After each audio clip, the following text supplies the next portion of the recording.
Pagi semuanya. Assalamualaikum. Selamat pagi, Pak. Waalaikumsalam. Jelas ya suara saya?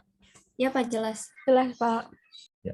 Ini emang biasanya segini apa lebih biasanya orangnya?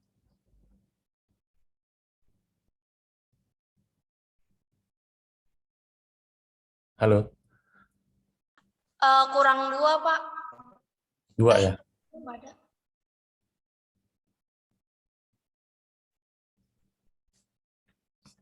Ini kan kalau saya lihat itu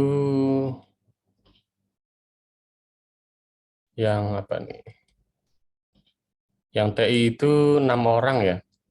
Terus yang SI itu 8 orang. Benar nggak tuh?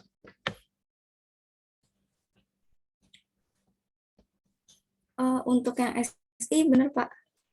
Benar ya? Iya. Oke.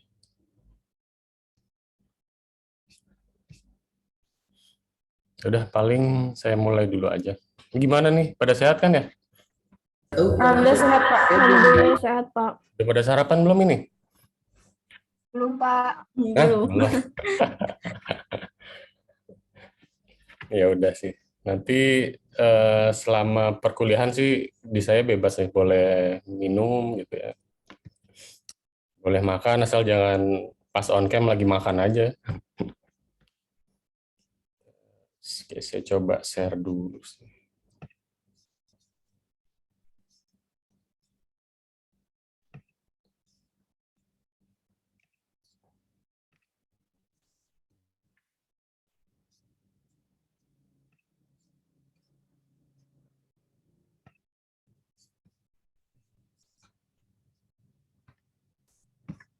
Nih udah kelihatan ya? Iya, Pak, udah kelihatan. Iya, Pak, sudah. Oke. Oke, sebelum kita mulai ada baiknya kita berdoa dulu ya biar apa yang kita lakukan hari ini itu bisa menjadi berkah dan menjadi pahala buat kita. Berdoa dipersilakan.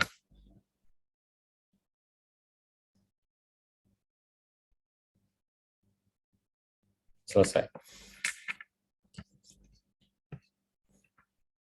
Ini kalian berarti angkatan berapa ya? Angkatan kedua? Pertama ya? Pertama, Pak. Iya, Pak. Ya, kebetulan saya di sini dosen baru ya, jadi saya diminta untuk mengampu mata kuliah IT Ethics, Regulation, and Cyber Law. Kalau dari judulnya udah kelihatan apa nih? Udah kelihatan berat apa gimana? Sebenarnya ini sih kalau kalian pas masih SMA kan ada kayak PPKN gitulah ya. Jadi ini next levelnya lah, next levelnya PPKN. Cuman ini akan kita kaitkan dengan information teknologi gitu. Kita akan banyak belajar mengenai etika, moral, itu kan sama ya kayak di dulu pelajaran PPKN itu ada ya. Oke, saya akan coba. Di sini kelihatan nggak link presensinya? Nggak kelihatan ya? Enggak. Cuman slide-nya aja kan ya? Iya, Pak. Iya, Pak. Ya. Oke, perkenalan dulu. Nama saya Dimas Arno Prasetyo. Kalian bisa manggil saya Dimas. Saat ini saya menjabat sebagai CEO di PT Inovasi Media Solusindo. Branding kita namanya itu Etik Ninja. Jadi Etik Ninja itu perusahaan IT security. Jadi karena kita berkaitan dengan etika profesi ya hari ini. Jadi mungkin saya akan coba untuk merefleksikan profesi yang saya geluti sekarang. Nanti teman-teman juga bisa sharing sih. Jadi sebenarnya tuh kalian inginnya tuh profesi apa sih kalau udah pas lulus gitu ya. Terus teman-teman nanti bisa kontak saya di email saya di dimasarro@gmail.com atau di dimas@itts juga boleh. Mungkin saya pengen kenal dulu nih, mumpung nggak terlalu banyak ya mahasiswanya. Jadi mohon disebutkan nama, domisili, sama profesi ideal yang menurut kalian kalian inginkan setelah kuliah tuh apa sih?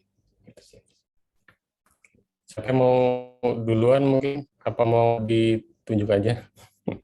Udah gede lah. Silakan.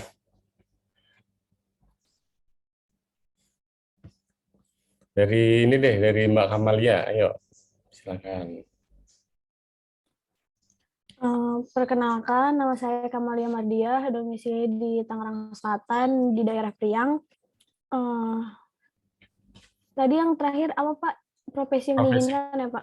Pekerjaan kamu pengen jadi apa sih nanti kalau setelah lulus tuh pengennya idealnya jadi apa gitu? Saya ingin di bagian seperti manajemen sih Pak. Manajemen ya? Iya, Oke. Manajemen IT atau HRD atau yang lain?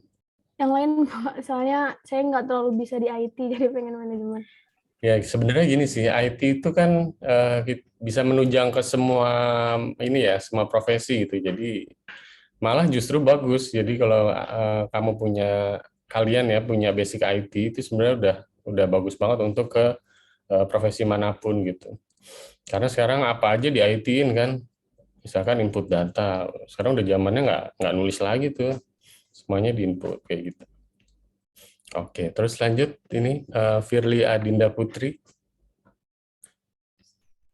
Perkenalkan, nama saya Firly Azara, domisili di Tangerang Selatan, atau di Serpong.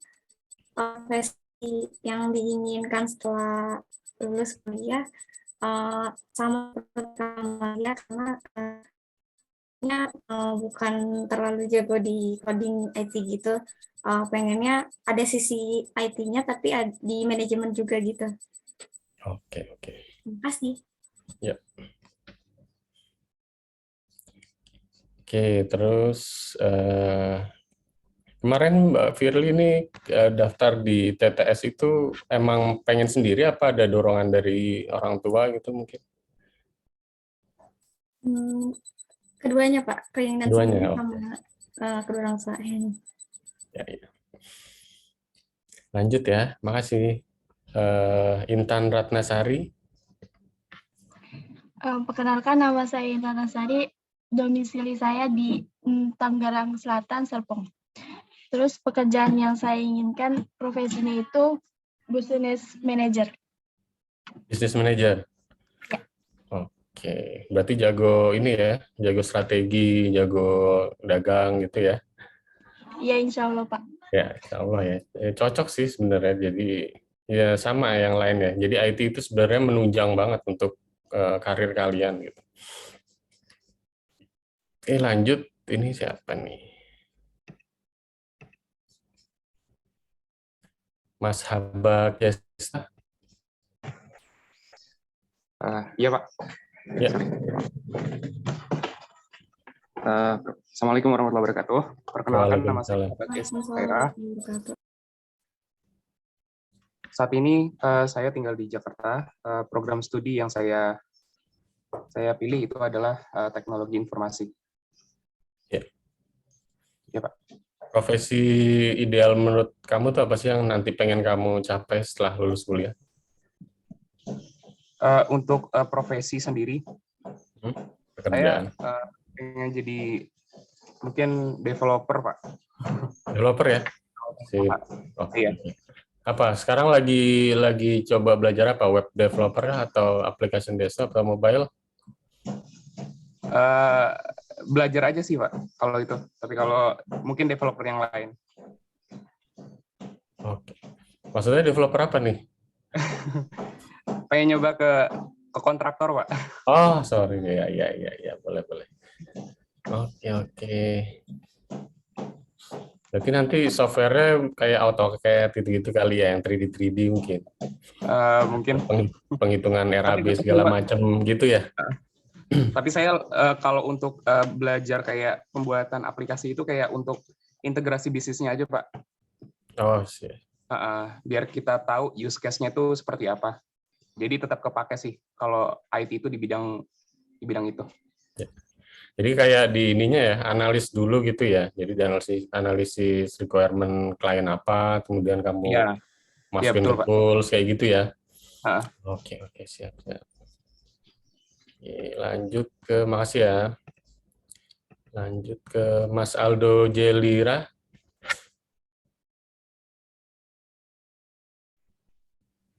Perkenalkan, nama saya Aldo Yap. dari Prodi TI.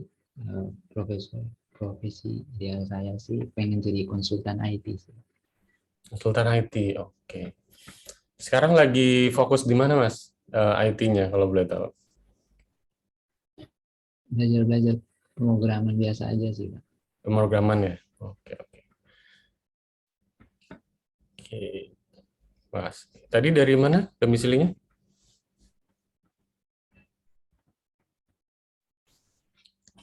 Halo, sorry, tadi dari mana domisilinya? Tadi kurang jelas saya. Dari Flores, Pak. Flores NTT ya? Iya, Pak. NTT ada tuh stand up komedian kesukaan saya tuh Abdur ya, dari NTT kalau nggak salah ya.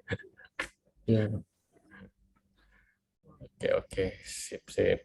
Lanjut ke Mas Muhammad Fahmi. Silakan. Ada mungkin di sini, Mas Fahmi. Skip dulu ya. Ini Mas Nana Irmanto. Boleh perkenalan dulu. Assalamualaikum warahmatullahi wabarakatuh. Waalaikumsalam. Perkenalkan, nama saya Nana, Teknologi Informasi, domisili Jakarta. Oke. Profesinya data science.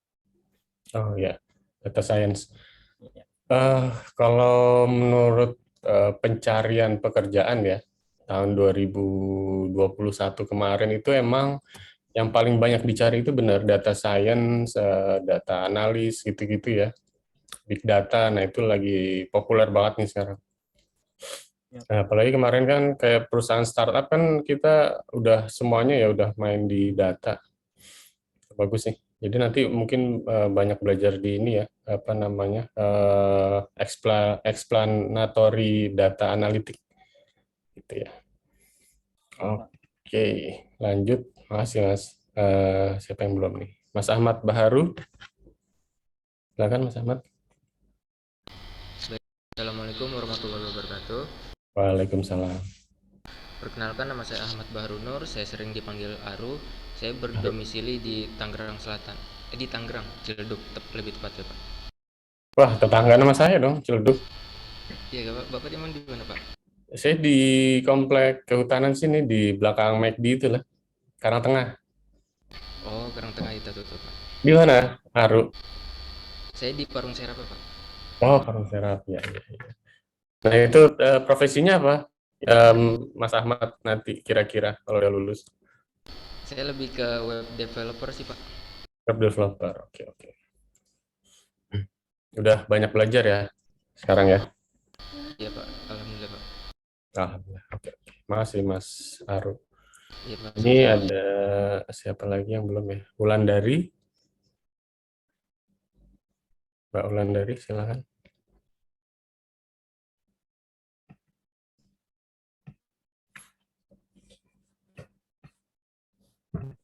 Ini siapa yang belum ya? Aulia Puspa Nabila udah belum ya tadi? Belum ya? Belum, Pak. Nah ya, coba perkenalan dulu. Perkenalkan, nama saya Aulia Puspanabila. Saya berdomisili di Tangerang Selatan di Pamulang. Profesi yang saya inginkan nanti paling di bagian keuangan, Pak. Bagian keuangan ya. Senang ngitung duit ya? Apa senang salah? Duanya lah ya. Iya, Pak. Iya, iya benar sih. Oke. Ada yang belum mungkin?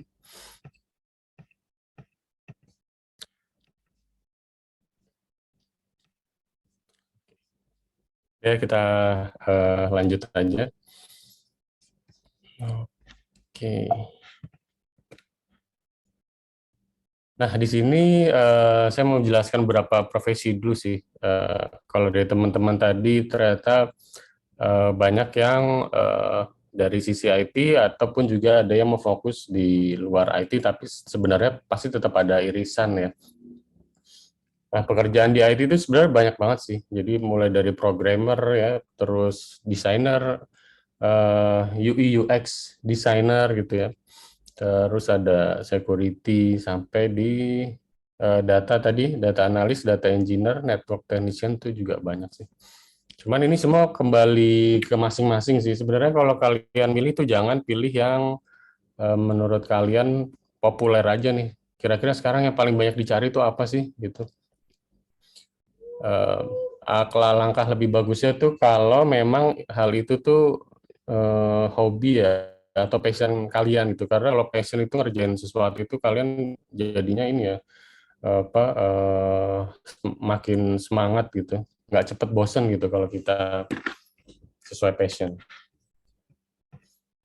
Nah, ini sistem penilaian di saya, di mata kuliah ini standar ya, presensi 15%. Presensi ini pengalaman saya, kalau pas dulu kuliah tuh saya sebenarnya suka dosen yang udah sih Pak, nggak apa-apa kalau nggak absen, yang penting kan saya ngerti gitu ya. Tapi ternyata kan hal ini juga kalau dalam etika ya, itu nggak adil sih, karena masa yang nggak datang kuliah sama yang datang kuliah bisa lebih bagus gitu ya nilainya dibanding yang nggak kuliah. Jadi di saya presensi ini akan tetap saya nilai dengan real ya. Terus tugas presentasi ini nilainya sama dengan UAS, itu 30%. Jadi pastikan kalian mengerjakan tugas dan juga melakukan presentasi dengan baik. Terus nilai UTS 25% dan nilai UAS 30%. Oke, nah ini roadmap kita, jadi rencana pembelajaran semester. Ini saya tulis sampai UTS dulu aja ya. Jadi pertemuan pertama kita akan membahas mengenai etika berprofesi di bidang IT. Jadi walaupun nanti teman-teman nggak bekerja di bidang IT, sebenarnya setiap profesi itu pasti akan ada etika profesinya. Jadi ini akan terus berlaku. Di sini kita belajar definisi etika, definisi profesi, ciri khas profesi. Terus di pertemuan kedua kita akan belajar mengenai ciri-ciri seorang profesional di bidang IT. Jadi gimana sih biar kalian tuh profesional di bidang pekerjaan kalian tuh harus ngapain gitu. Terus ada definisi profesionalisme itu sendiri, ciri-cirinya gimana, kode etiknya itu gimana. Kode etik itu kalian pasti sering dengar ya, paling yang sering banget ada di berita itu kode etik jurnalis gitu ya, kode etik apalagi kedokteran gitu ya. Nah, mirip lah kayak gitu. Terus yang pertemuan ketiga kita akan belajar job desk di berbagai profesi di bidang teknologi informasi. Di sini ada jenis profesinya apa aja, deskripsi kerja dari profesi itu apa, kemudian ada standarnya. Jadi masing-masing profesi itu ada standarnya. ACM dan IEEE. Terus standar profesi secara nasional dan regional.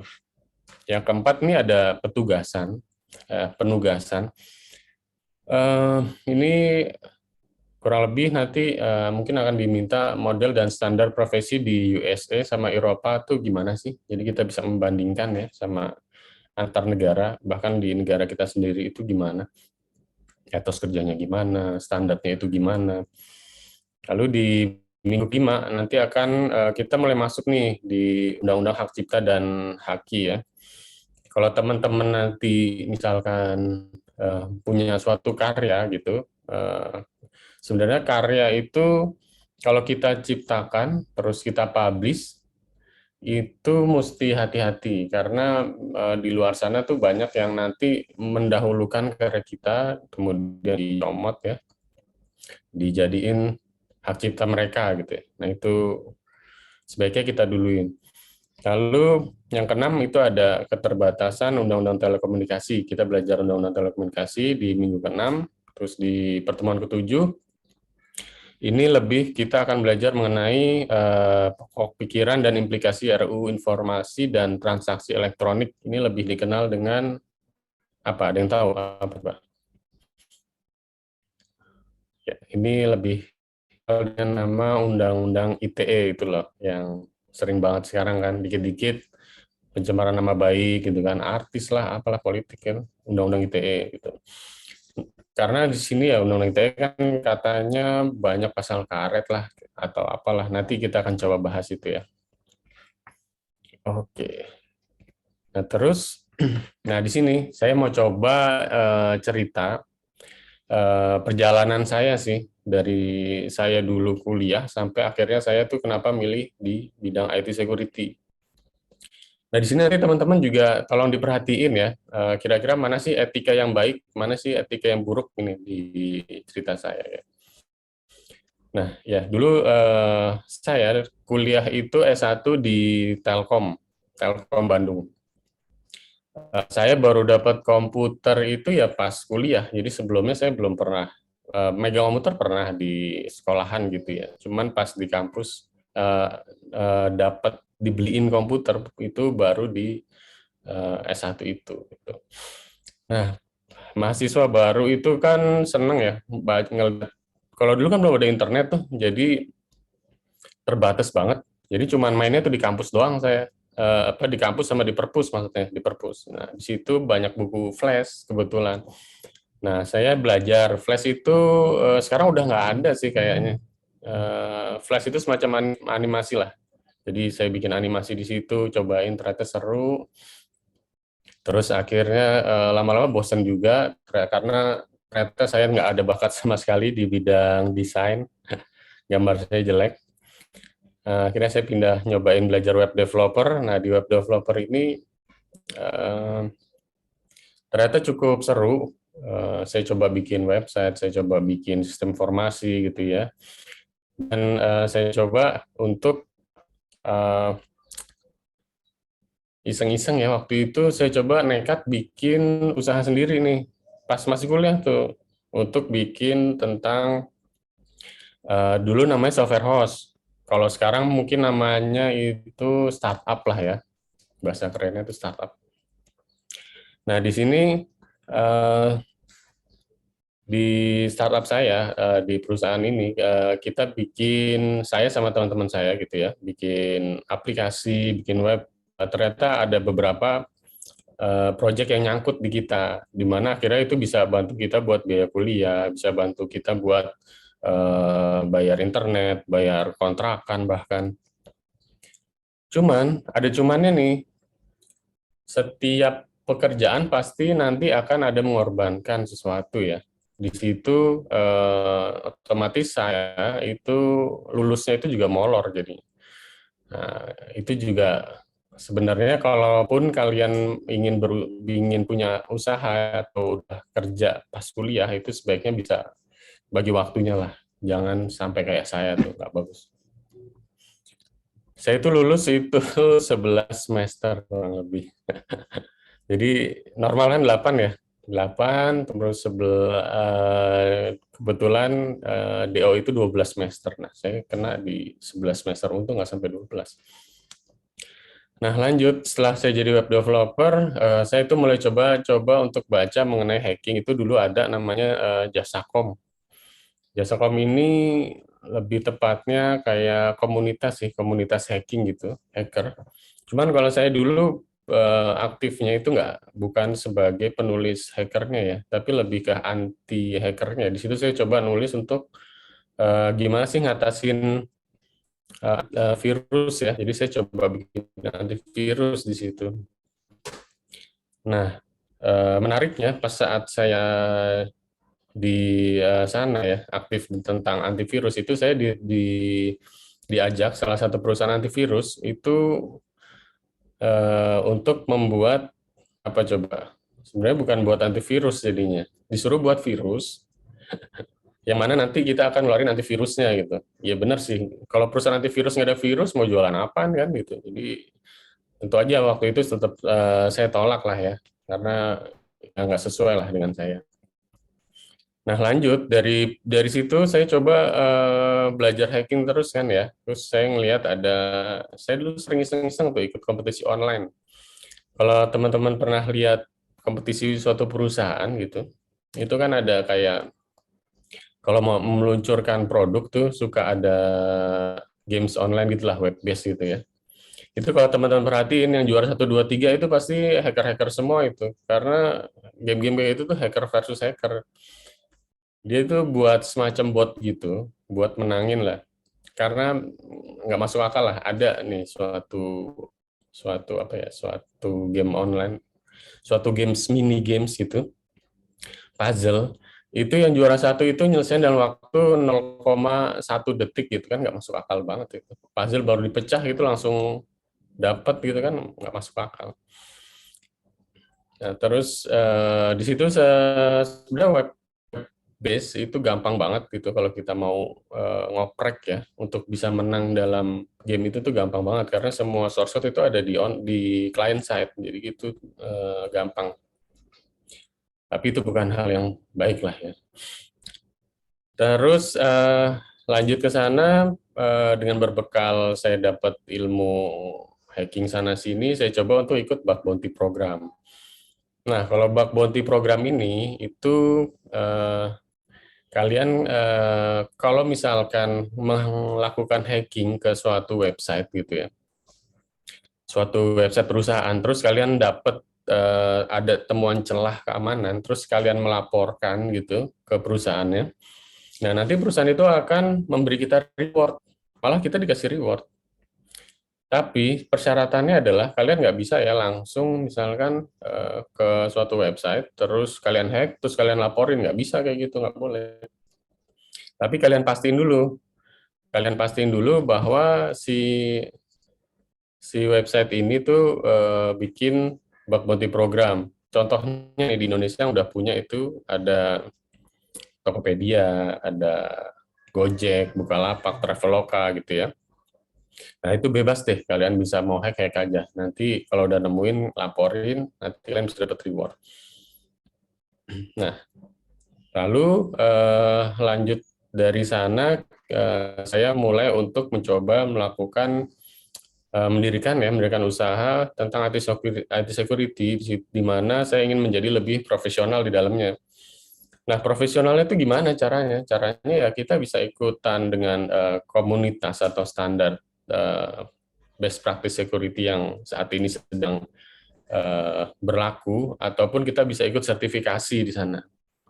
Jadi kita jelas, kalau misalkan ada klien nanyain apa kompetensimu, ya kita bisa menunjukkan beberapa portofolio kita, bisa dari sertifikat atau dari portofolio dari bug bounty itu sendiri. Gitu. Nah, jadi menurut kalian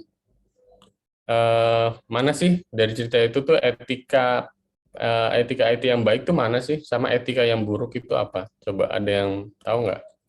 Ada yang mau coba bicara? Silakan.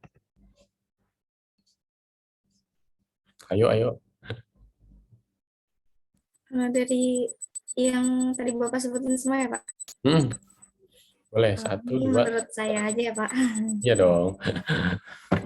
Yang tadi yang agak jeleknya itu yang pertama, yang animator class itu ya Bapak, yang pertama kali yang sampai kuliahnya molor. Nah, ya benar. Oke. Ya. Yang itu sama yang menurut saya bagus itu yang terakhir sih, yang masuk ke profesional IT security-nya, etikanya bagus. Nice. Ya, makasih Firly. Benar itu benar. Ada lagi yang mau menambahkan?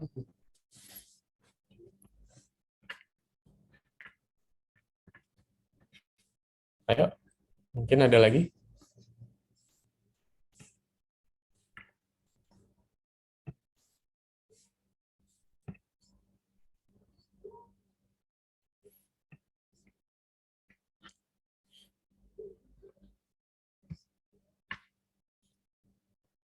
Ya, etika itu pada dasarnya gampang lah, kita tahu sesuatu yang buruk atau sesuatu yang baik itu sebenarnya nggak perlu diajarin sih ya.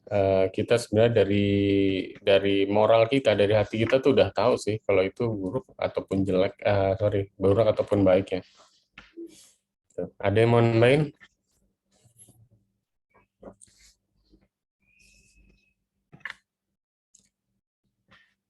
Oke, nggak saya kasih tahu ya. Jadi salah satunya kalau yang positif itu yang pertama hacking ya. Hacking itu kan konotasinya biasanya buruk.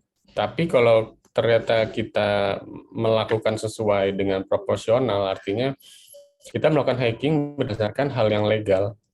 Yang pertama tadi ya, bug bounty program itu legal. Nah, itu etika yang baik. Yang buruk apa? Tadi tuh kompetisi online berhadiah. Itu kan harusnya nggak boleh ngehack di situ. Itu etika yang buruk karena menyalahgunakan kemampuan. Harusnya bermain dengan sesuai lah ya, kayak gitu. Walaupun sebenarnya nggak ada aturannya di kompetisi online karena aturannya cuma tertulis siapa yang paling cepat peringkat 1, 2, 3 gitu ya. Tapi tetap etika itu bagian dari moral kita harusnya tidak boleh. Nah, itu nggak boleh ditiru. Oke. Ada pertanyaan nggak sejauh ini? Masih aman ya? Belum ada, Pak. Belum ya? Oke. Oke, lanjut. Nah,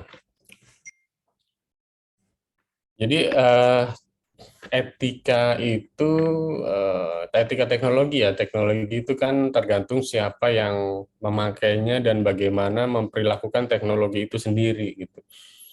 Nah, teknologi itu maju itu salah satunya ya ini dari pertumbuhan pengguna internet. Jadi pertumbuhan internet itu akan sangat mempengaruhi dari teknologi di kehidupan kita sekarang. Kalau kita lihat nih ya dari Internet World Stats itu Asia, kalau kita lihat nih ada penggunaan internet usernya itu jauh melebihi benua-benua yang lain. Bahkan kalau benua lain digabung pun nggak bisa ngalahin si Asia ini nih. Asia itu ada 53,4% sendiri. Terus, kita lihat, kita zoom in lagi. Kita coba zoom in, itu di Asianya aja ya, kita zoom in ini kalau dilihat, Cina itu populasinya tuh paling banyak ya, hampir tipis lah sama India. Tapi penggunaan internetnya itu ada 989, berarti ada 68,5% penduduknya itu udah menggunakan internet. Terus gimana kalau kita nih? Kita ini usernya, penduduknya ada 276, internet usernya udah cukup banyak ya, 212 juta.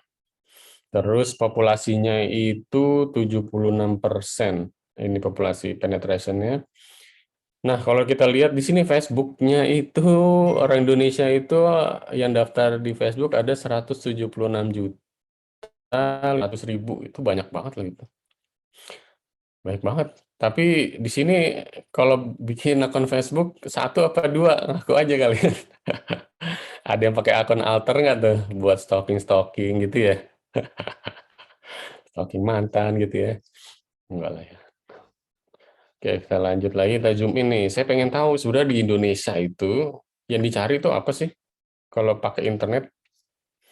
Kalau ini keseluruhan ya, sorry bukan Indonesia. Kalau ini keseluruhan nih, cyber worldwide. Kalau ini jumlah jam pengguna. Jadi kalau paling banyak itu kita lihat Filipina. Filipina itu menghabiskan waktu dengan berinternet itu rata-rata itu 10,56 jam. Itu cukup banyak sih. Terus kalau Indonesia sendiri itu 8,52 jam sehari. Satu orang tuh ya. Tapi asal kalian tahu, rata-rata di dunia itu sebenarnya cuma 6 jam. Jadi Indonesia tuh udah di atas rata-rata banget gitu. Jadi nggak heran kalau netizen Indonesia itu jago-jago banget. Mau di luar negeri kayak mau kayak di Indonesia, kayak masalah perjulitan itu kayaknya Indonesia nggak diragukan deh. Cuman 8 jam aja ya. Kalau dibandingin saya sendiri, kayaknya saya juga nggak 8 jam juga, pas kayaknya lebih deh. Dia bangun pagi aja gitu kan udah coba ngecek lah, email lah, apalah gitu kan. Sampai mau tidur aja masih internetan. Gitu. Mungkin ini surveinya ke ini ya, ke anak-anak yang baik kali, 8 jam. Oke, lanjut dulu.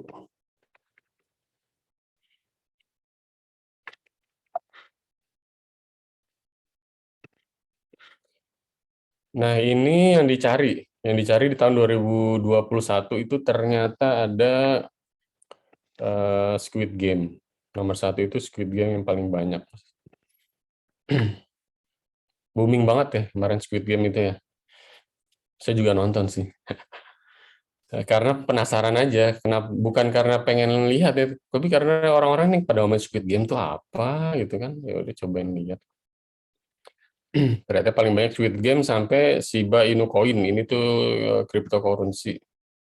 Terus saya mau coba cari lagi sih. Sebenarnya apa lagi sih yang dicari? Karena saya kurang ini aja sih, nggak terlalu percaya aja sama data satu biasanya. Dilihat lagi nih. Ternyata di sumber yang lain di Mondovo itu orang paling banyak nyari di Google itu Facebook. Tahu nggak kenapa? Kenapa nyari Facebook di Google kan aneh. Kenapa coba? Ada yang tahu nggak? Jadi gini, orang-orang tuh kadang males gitu nulis facebook.com di browser kan. Jadinya tulis aja di Google Facebook, ntar keluar baru diklik. Nah itu, kenapa itu jadi pencarian terbanyak di Google? Karena kayak gitu, Facebook, YouTube. Nah, terus yang kelima ke bawah tuh ada XXX gitu. Nah, kalau yang ini khusus para pengguna VPN nih biasanya, yang menyalahgunakan VPN. Mana ke TTS mah nggak kesini lah ya. Oh. Nah, sekarang kita masuk ke definisi etika. Nah, ini mungkin udah mulai agak teori banget sih ya. Sebenarnya saya juga kurang ini ya. Saya lebih suka sih kalau ada praktek. Nanti saya coba untuk kalau misalkan memungkinkan untuk praktek, nanti akan coba saya praktek. Nah, ini definisi etika itu ada berawal itu dari Yunani, itu namanya ethos. Itu tuh berarti tentang kesusilaan, adat kebiasaan. Jadi ini juga etika berkaitan juga dengan perkataan mores. Mungkin di kita moral kali ya. Yang berarti juga ada kebiasaan, cara hidup seseorang dengan melakukan perbuatan yang baik dan menghindari hal-hal tindakan yang buruk. Gitu. Ini sama sih kayak di agama kita, kita melakukan perbuatan yang baik dan menghindari perbuatan yang buruk. Itu taat ya. Nah terus kalau kata pakar dari Pak O.P. Simorangkir, etika atau etik sebagai pandangan manusia dalam berperilaku menurut ukuran dan nilai yang baik. Nah, kalau dari Pak Simorangkir ini, dia lebih menitik beratkan pada apa yang baik, jadi ukuran yang baik. Dia nggak menyebutkan yang buruk ya. Terus kalau dari Sidi Gajalba, ini nggak tahu saya ini ibu atau bapak ya. Dalam sistematika filsafat etika adalah teori tingkah laku perbuatan manusia dipandang dari segi baik dan buruk. Nah, kalau dari pakar yang ini itu mandangnya dari dua arah, segi baik dan buruk. Kalau dari Pak Burhanuddin Salam, itu etika itu termasuk dari cabang filsafat yang berbicara mengenai nilai dan norma moral yang menentukan perilaku manusia dalam hidupnya. Nah, kalau ini lebih ke deep down lagi ya ke norma moralnya yang dia singgung. Kalau dari KBBI, sebenarnya kalau gampangnya kalian bisa belajar dari KBBI sih, karena di situ semua udah ada dan pasti udah sah lah ya, udah dari negara gitu. Jadi kalau dari KBBI itu etika itu ilmu tentang apa yang baik dan apa yang buruk dan tentang hak dan kewajiban moral, akhlak. Nah, itu berarti udah digabung semua tuh yang tadi itu. Nah, karena kita akan belajar mengenai etika teknologi informasi, ini coba saya pecah ya, jadi kecil-kecil. Jadi etika teknologi informasi dipecah jadi teknologi informasi dan etika, dan teknologi informasi itu dipecah lagi jadi teknologi dan informasi. Ada yang tahu mungkin definisi dari teknologi? Ada yang mau coba? Ini pada belum sarapan sih ya? Ya mau sarapan ya sambil sarapan boleh lah, biar nggak ini ya, biar nggak pusing. Jadi ini teknologi itu metode ilmiah untuk mencapai tujuan praktis. Jadi praktis itu tuh pas ya, praktis itu pas sesuai kebutuhan. Jadi suatu metode, suatu hal lah. Kalau dengan ada teknologi kan makin gampang harusnya ya, makin praktis. Itu kayak misalkan tas lu ini banget sih praktis banget gitu, enak banget. Nah, itu kan berarti efisien, pas, sesuai kebutuhan. Nah, itu praktis. Nah, kalau informasi itu seperti yang kita tahu ya, info. Info kan berarti ada hal yang diterangkan ke kita. Jadi informasi itu penerangan, pemberitahuan, kabar, atau berita tentang sesuatu. Itu informasi. Nah, jadi kalau teknologi informasi, kalau kita gabungin, itu kan berarti suatu teknologi yang bisa membantu kita untuk mendapatkan informasi, mengolah informasi, memanipulasi informasi, sehingga lebih bermanfaat bagi kita atau bagi orang banyak gitu ya. Nah, itu teknologi informasi. Nah, jadi etika teknologi informasi itu apa? Gitu. Gampang ya, jadi kita gabungin aja sih. Ini ilmu pencocokmologi gitu ya. Jadi etika teknologi informasi itu studi tentang masalah etika. Jadi kita akan belajar mengenai studi masalah etika yang timbul dari penggunaan dan pengembangan teknologi elektronik. Jadi gini, karena kan sebuah teknologi itu akan selalu menjadi dua mata biasanya istilahnya dua mata pedang gitu ya.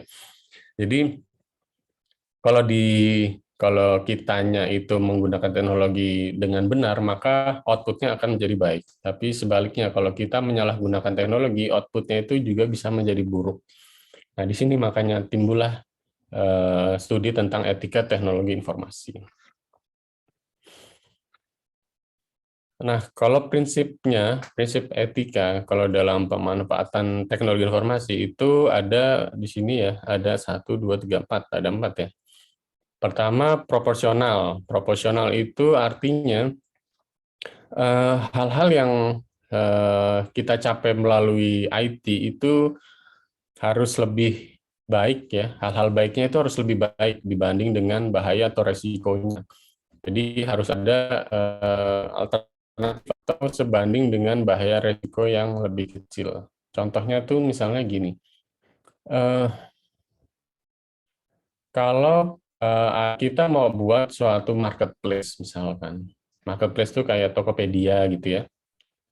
Itu si pembuatnya itu harus mikirin resikonya gimana ya nanti, apakah nanti si banyak seller yang nipu apa enggak, terus si pembeli itu juga bisa nipu apa enggak, itu gimana. Akhirnya di Tokopedia kan akhirnya diminimalisir dengan apa? Dengan cara kita bayar nggak langsung ke sellernya gitu. Kita bayar ke Tokopedia-nya dulu, kalau barang udah nyampe ke kita, baru dananya disalurkan lagi ke seller. Nah, itu salah satu hal yang memikirkan, baiknya gimana sih untuk meminimalisir resiko. Padahal sebenarnya tetap ada resiko di situ. Tapi bagaimana cara kita meminimalisirnya. Terus kita ada yang kedua, prinsipnya itu ada persetujuan berdasarkan informasi. Mereka yang terkena dampak teknologi informasi harus memahami dan menerima berbagai resikonya. Gini ya, contoh, kalau kita mau nginstal sesuatu install sesuatu itu suka ada ininya kan, readme-nya gitu ya. Ada persetujuan yang panjang banget tuh, term and condition. Yang kadang kita next aja itu tuh. Nah itu tuh. Kalau kita mau buat sesuatu, kita harus bikin dulu tuh persetujuan. Jadi dari mereka yang mau kita ambil informasi apa, misalkan nomor telepon, email, segala macam. Nah itu kita kasih tahu ke mereka. Jadi persetujuannya itu dua arah gitu. Terus ada keadilan. Nah di sini manfaat dan beban teknologi harus disebarkan secara adil. Mereka yang mendapat manfaat harus bagian yang adil resikonya, dan mereka yang tidak mendapat manfaat harus dibebas dari penderitaan akibat peningkatan resiko yang signifikan. Jadi teknologi ini juga harus adil ya. Mungkin yang kelihatan ini ya, e-tol, coba kalau e-tol. Berapa banyak orang yang akhirnya harus dibebas kerjakan setelah ada e-tol. Kan biasanya dulu kalau kita bayar ke tol, itu ada orangnya ya, pakai karcis kita bayar. Itu dulu tuh. Tapi semenjak ada e-tol kan jadi nggak ada, semuanya otomatis. Nah, gimana cara mengadilkannya? Ya, keadilannya nanti si petugasnya itu mungkin akan dilakukan ke divisi yang lain atau dipekerjakan di tempat yang lain. Nah, itu tetap harus diperhitungkan asas keadilannya itu seperti apa. Tuh. Yang terakhir, meminimalir resiko. Ini hampir sebenarnya proporsional ya. Teknologi informasi harus diimplementasikan sedemikian rupa untuk menghindari resiko yang tidak perlu ada. Oke, lanjut. Nanti kalau ada pertanyaan silakan aja ya, langsung ditanyain aja, nggak apa-apa. Terus ada di sini konsep etika. Di sini dari teori etika itu ada 3 hal ya jenisnya, ada inklusif, ada regulatif, ada social environmental. Inklusif itu maksudnya etika untuk diri sendiri itu atau tuntutan dari dalam. Kalau regulatif itu etikanya itu didasari oleh pemerintah atau undang-undang yang dipaksakan, bukan dipaksakan ya, undang-undang yang dikeluarkan oleh institusi atau organisasi. Kalau sosial environmental itu masyarakat supaya harmonis. Di sini sosial environmental. Terus ketiga hal ini nanti akan ada penilaian. Jadi penilaian itu harus objektif ya, nggak boleh subjektif. Kemudian hasilnya itu bisa baik buruk atau salah atau benar. Nah, tadi karena kita bahas etika, padahal di dalam itu ada irisan moral dan hukum, jadi kita juga akan coba mengulas sedikit, itu apa itu moral, apa itu hukum ya. Nah, kalau moral, menurut Magnus Susino, moral itu selalu mengacu pada cerminan diri seseorang, yaitu sebagai manusia, bahasanya ribet banget nih, sebagai manusia yang mana manusia dapat melihat sisi kebaikan serta juga keburukan diri sendiri.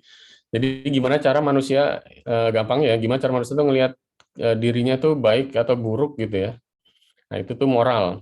Kalau dari si Harlock tahun 90, moral itu suatu kebiasaan, tata cara, dan juga adat dari suatu peraturan perilaku yang sudah menjadi kebiasaan bagi anggota dari suatu budaya dalam masyarakat.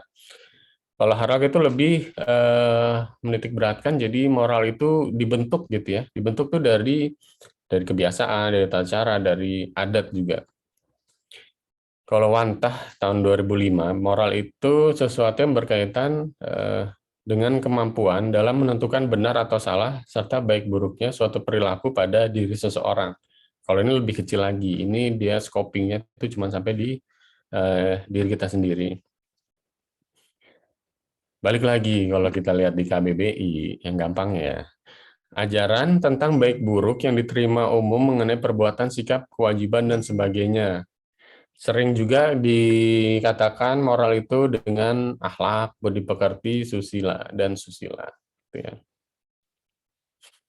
Nah, kalau jenis moral udah tau lah ya semuanya. Jenis moral itu ada 2, nilai moral yang baik atau nilai moral yang buruk. Nilai moral baik itu nilai yang dikaitkan dengan kesesuaian di antara harapan serta juga tujuan hidup manusia di dalam menjalankannya. Contohnya itu dengan menolong sesama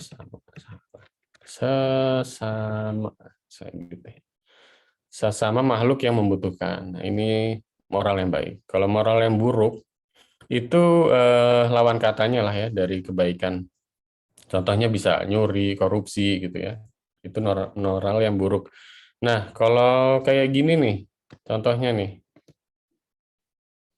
Kira-kira gimana tuh? Coba. Ada raja judi nih, bantu perawatan medis gratis.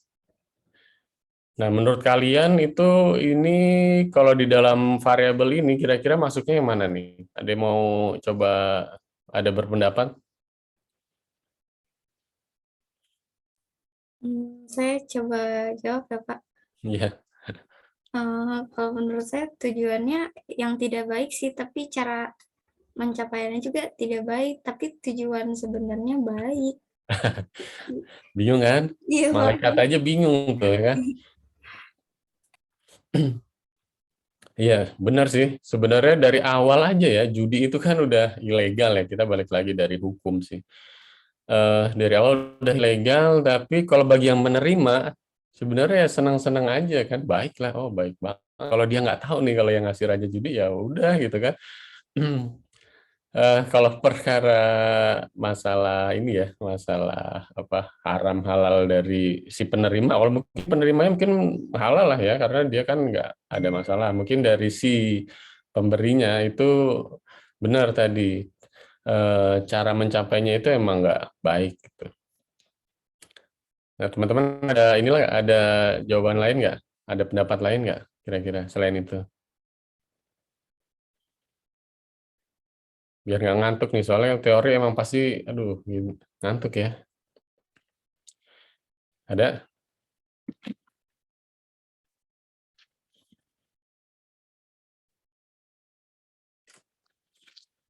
Ya, belum ada ya. Ya, kita lanjut di hukum. Kalau hukum jelas ya. Hukum itu peraturan, norma-norma, dan tata tertib yang muncul di dalam suatu komunitas masyarakat. Dalam hal ini tetap etika itu jadi landasan. Jadi hukum itu tuh diciptakan itu berdasarkan berlandaskan etika. Jadi kalau ada yang melanggar etika itu bisa dua biasanya. Mau dilanjutkan secara hukum atau istilahnya dilanjutkan apa biasanya secara kekeluargaan gitulah. Tapi pada dasarnya hukum itu dibuat karena ada landasan dari si etika ini. Terus adanya etika yang dilandaskan dalam hukum itu tujuannya pertama itu untuk menjaga kepentingan-kepentingan tiap manusia supaya kepentingan-kepentingan itu tidak dapat diganggu. Artinya setiap manusia itu kan punya hak dan kewajiban ya. Nah, itu gimana caranya hak-hak orang lain itu nggak keganggu dengan hak-hak dari orang lain gitu ya. Jadi nggak saling apa namanya nggak tabrakan gitulah apa yang jadi kewajiban apa yang jadi hak. Terus menjadikan masyarakat yang tertib dan baik dalam menjalankan peraturan-peraturan yang ada. Jadi kalau ada hukum itu masyarakat itu pasti jadi lebih tertib lah, karena ada aturannya. Kalau nggak kayak gini maka gini. Kalau kalau kayak gini maka gini gitu ya. Kalau nggak ada peraturan itu pasti chaos banget sih. Jadi misalkan nyuri boleh lah, terus korupsi boleh, nah itu pasti chaos banget. Nah, kalau dari KBBI, hukum itu adalah peraturan atau adat yang secara resmi dianggap mengikat, yang dikukuhkan oleh penguasa atau pemerintah. Yang kedua, undang-undang atau peraturan, sering disebut undang-undang atau peraturan ya, yang gunanya itu untuk mengatur pergaulan hidup masyarakat. Yang ketiga itu bisa disebut sebagai suatu patokan atau kaidah atau ketentuan mengenai peristiwa peristiwa alam dan sebagainya yang tertentu. Yang keempat itu sebagai keputusan atau pertimbangan yang ditetapkan oleh hakim dalam pengadilan. Ini yang sering kita tahu itu dengan kata vonis. Nah, coba nih teman-teman kasih contoh ya. Etika apa sih atau moral gitu ya yang ada kalau kita lagi main sosmed gitu, misalkan di TikTok, Instagram gitu ya. Kira-kira apa? Boleh deh etika baik boleh, penyimpangan etika juga boleh. Siapa yang mau berpendapat? Ayo. Dari keaktifan itu nanti sebenarnya dari nilai 100% dari sistem penilaian itu ada tambahan ya di saya itu 10%. Jadi di luar 100% itu dari keaktifan gitu. Jadi kalau nilai kalian kurang bisa masuk dari keaktifannya itu bisa saya tambah gitu. Mungkin teman-teman ada yang mau coba berpendapat. Jadi contohnya apa sih etika atau moral di lingkungan sosial media itu apa gitu?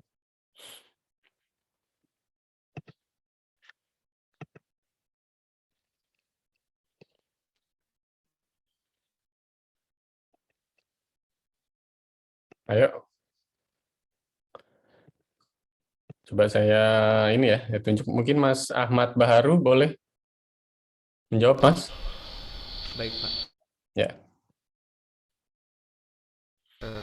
Kalau menurut saya, contoh dari etika moral dalam lingkungan hidup itu dalam sosial media Kita dari penyebaran sara, Pak, pornografi dan aksi kekerasan.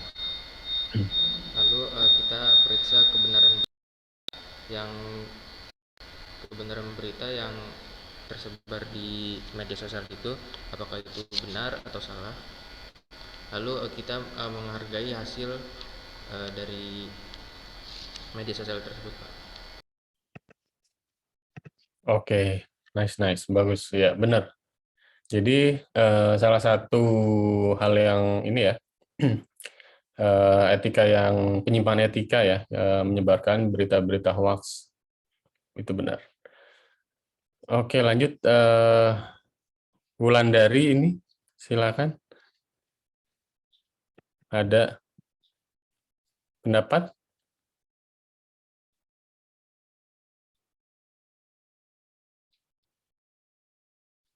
Atau siapa yang mau? Silakan. Saya Pak. Nah, ini siapa nih? Mas Aldo. Ya, silakan Mas Aldo. Ya, jadi ingin menambah tadi yang dijawab sama Ahmad. Jadi contohnya kan misalnya zaman sekarang ini banyak penyimpangan sosial gitu. Contohnya ketika kita dalam bermain media sosial begitu, kan banyak tuh penyebaran informasi yang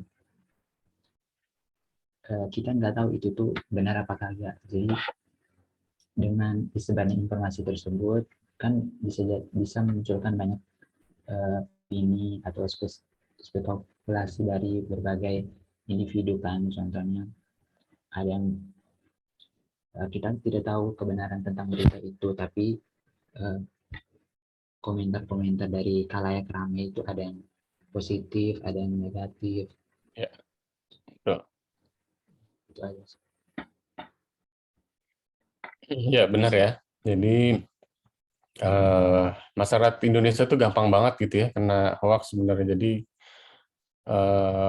selama kelihatan menurut dia, oh iya nih pasti benar nih, langsung disebarin aja tanpa nyari kebenarannya dulu gitu ya Mas Aldo ya. Ya, oke. Aulia Puspanabila ada pendapat?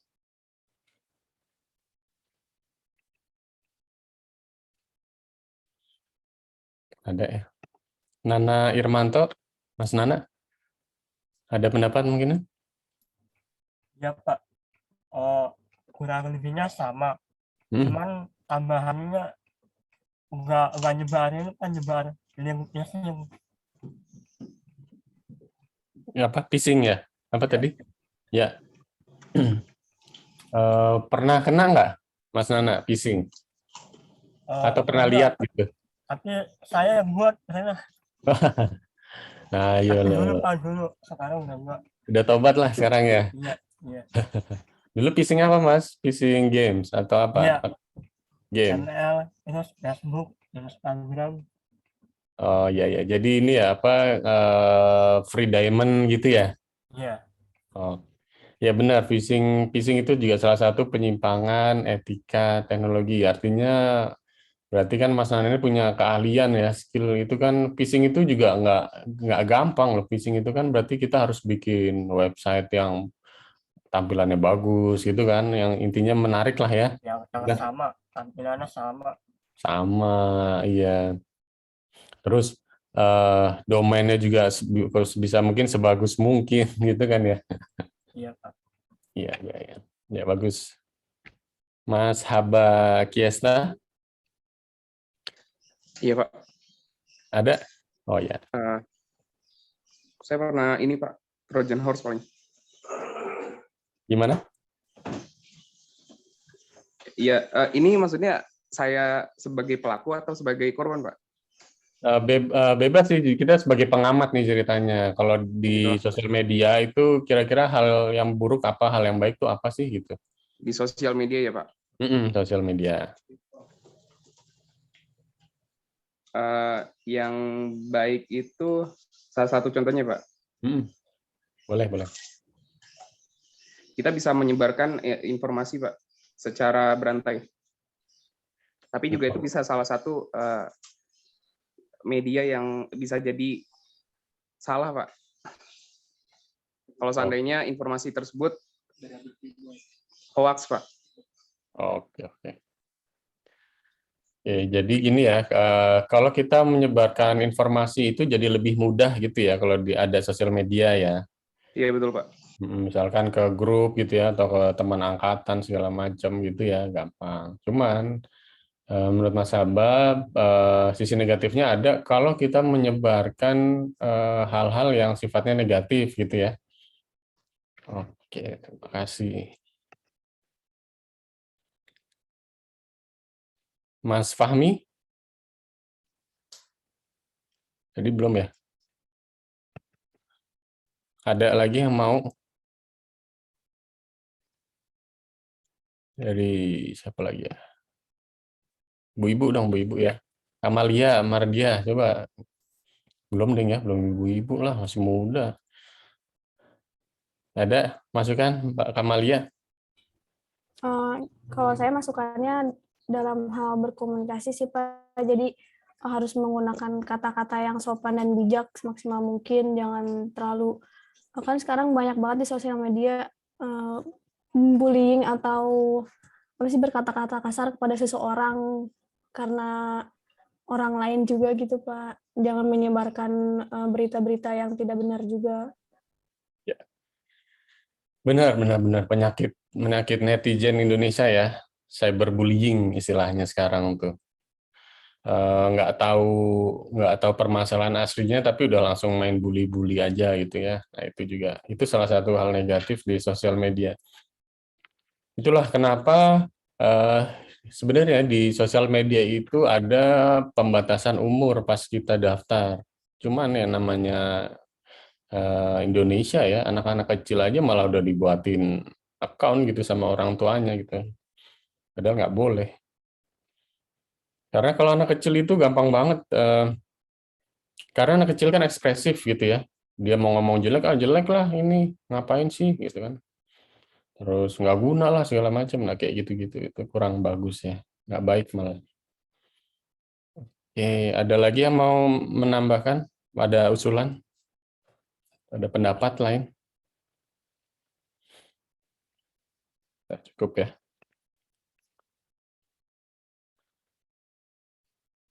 Saya boleh menambahkan, Pak? Boleh dong, silakan. Iya, yang terutama sih poin yang penting yang tadi udah disampaikan sama Kamalia tentang cyberbullying, terus juga saya mau mengarah ke sisi kekerasan seksual di media sosial yang sekarang juga kerap terjadi gitu Pak, yang bikin geram khususnya para perempuan yang jadi korban gitu di sosial media sekarang, jadi tempat atau wadah buat apa, mereka mungkin menyampaikan aspirasi mungkin tapi tidak tahu timing waktunya tuh yang tepat, terus dari segi bahasa mereka yang suka menurut saya kadang udah terlampau tidak pantas gitu dan tidak baik bahasanya, itu sih yang harusnya diperhatikan. Oh, ya bagus. Iya. Ini ya, sebenarnya bercanda itu kan mungkin mereka beberapa orang anggap itu bercanda ya, tapi kan sebenarnya tergantung dari ruang lingkupnya. Ada orang yang memang bisa dibercandain, atau memang ada yang nggak bisa, bukan nggak bisa ya, tapi emang tempatnya aja nggak pas gitu, dan itu nggak pantas gitu. Nah, ya itu salah satu hal yang menarik sih dibahas sebenarnya itu di etika di sosial media ya. Selain itu juga ini kan ya, banyak predator-predator gitulah istilahnya ya.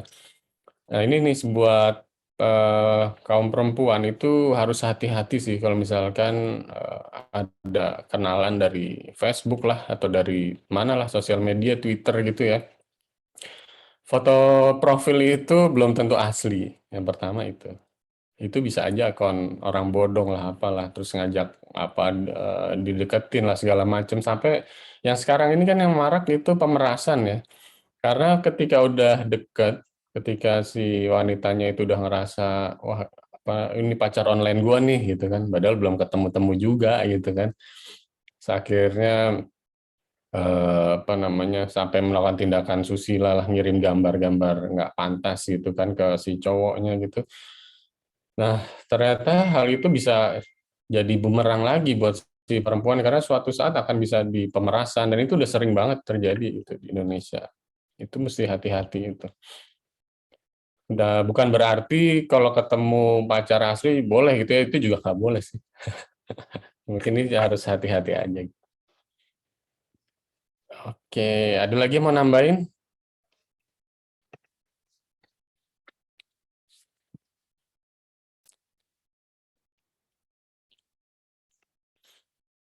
Oke, ya, kita lanjut dulu aja. Oke, nah ini kita balik lagi, saya ingetin lagi untuk masalah etika teknologi informasi tadi ya. Ini kan studi tentang masalah etika yang timbul dari penggunaan dan pengembangan teknologi elektronik. Ini teknologi elektronik itu kan berkembang terus ya. Ini salah satu contohnya yang saat ini lagi happening ya. Nah, ada yang tahu yang mas-mas ini coba? Siapa yang mau cerita? Mas-mas ini siapa? Ngapain sih dia gitu ya? Yang jual foto itu bukan Pak? Bener banget, jual foto ya. Bayangin loh, jual foto dapat miliaran, siapa yang nggak mau coba? Fotonya mending foto gimana estetik gitu ya. Ini seadanya tiap foto. Coba saya mau tanya sih yang cowok kali ini. Ada yang tahu nggak nih teknologi apa sih sebenarnya? Mas Nana nih yang jago nih, udah fishing kan jago nih. Tahu nggak nih Mas? Ini ngapain nih ceritanya nih? Halo Mas Nana ada? Monitor. Atau siapa Mas Aldo mungkin? Tahu dikit sih Pak. Nah, ya apa coba? Soalnya pernah nonton dia diundang ke TV sih. Di mana?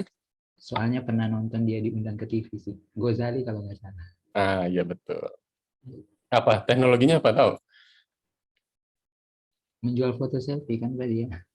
Mm-mm. Nah, iya, kenapa jual foto selfie bisa laku banget? Kalau kita jual foto yang lebih bagusan, kenapa nggak segede itu duitnya gitu? Kira-kira tahu nggak? Teknologi apa yang ada di belakangnya? NFT nggak sih? Betul, NFT. Ya. Teknologi NFT ya. Jadi NFT itu sebenarnya apaan sih gitu kan? Kok bisa-bisanya gitu jual foto kayak gini bisa laku sampai miliaran? Jadi gini, NFT itu gini, eh, suatu teknologi di mana karya seseorang itu bisa diperjualbelikan dan itu memiliki ID ya atau memiliki keunikan tersendiri. Jadi satu foto hanya bisa dimiliki satu orang dan nggak bisa dimiliki orang lain. Dalam artinya apa? Sebenarnya bisa aja kan ini contohnya saya save gitu fotonya, berarti kan punya saya gitu kan.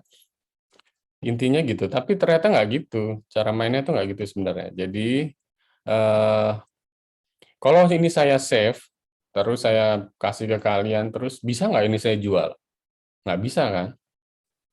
Nah, kenapa kalau di NFT itu bisa? Karena di NFT itu kan non-fungible token ya, artinya token yang sifatnya itu unik sekali dan hanya bisa dimiliki oleh satu orang.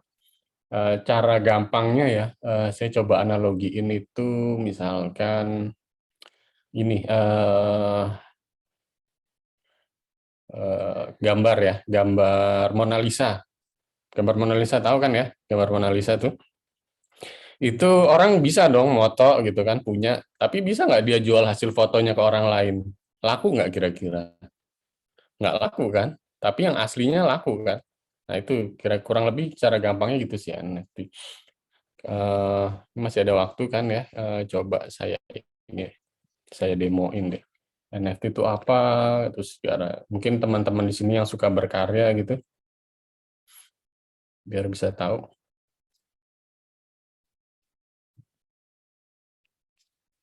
Ini namanya OpenSea. Ada yang pernah coba buka-buka OpenSea ini? Belum ya? OpenSea ini marketplace-nya. Marketplace di mana kita bisa ngejual karya kita. Jadi kalau teman-teman ini punya sisi apa namanya? sisi art gitu ya, bisa menjadi artis, ini bisa kita jual di NFT, di OpenSea. NFT itu nama teknologinya. Di OpenSea ini, OpenSea itu marketplace-nya. Ini kelihatan kan ya saran saya? Kelihatan, Pak. Kelihatan, Pak. Nah, yang bisa dijual tuh apa aja? Di sini kita tuh bisa jual art, terus kita bisa jual barang-barang collectibles, artinya barang-barang koleksi. Kita bisa jual nama domain. Nah, kayak Mas Nana nih, kalau misalkan kemarin koleksi nama domain, kita bisa jual di sini. Terus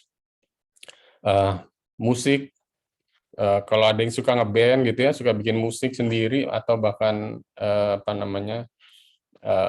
ya solo gitu ya, itu instrumen gitu bisa dijual di sini di OpenSea.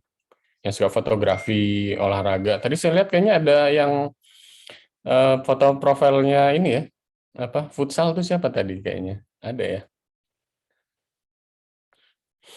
Cewek kalau nggak salah malah.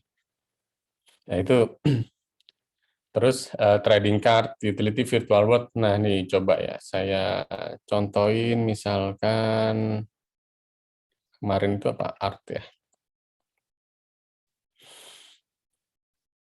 Kita lihat ininya, kita lihat transaksinya. Sebenarnya yang ajib itu transaksinya nih, Gozali Everyday.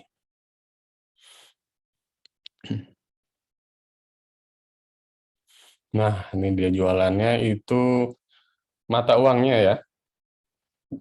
Sorry. Mata uangnya itu udah bukan rupiah lagi, bukan dolar lagi.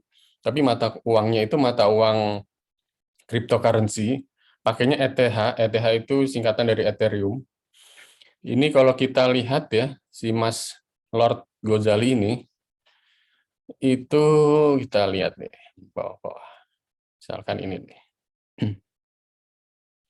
Itu saat ini ngejual fotonya itu 0,093 ETH atau setara dengan 244 dolar US dollar. Itu setara berapa? 3 juta berarti ya. Satu foto, kalau kita mau beli ini nih, si emas-emas ganteng ini nih, itu 3 juta. Ada yang mau beli nggak kira-kira di sini? Mikir-mikir lah ya, ngapain beli foto emas-emas gini kan? Nah, ternyata di balik foto si emas-emas ini ada duit yang berputar. Nah, ini dia transaksinya.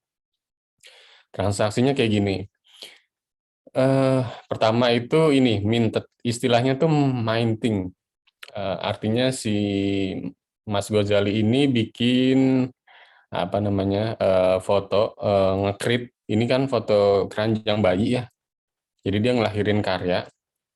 Itu 2 bulan yang lalu, kemudian sebulan kemudian ada yang beli fotonya itu dark cocok, Anderson ETH, itu sejumlah 0,01, terus nggak lama ini masih dalam waktu sebulan gitu, terus ada yang beli di 0,99, 0,67, sampai sekarang di 0,219 ETH.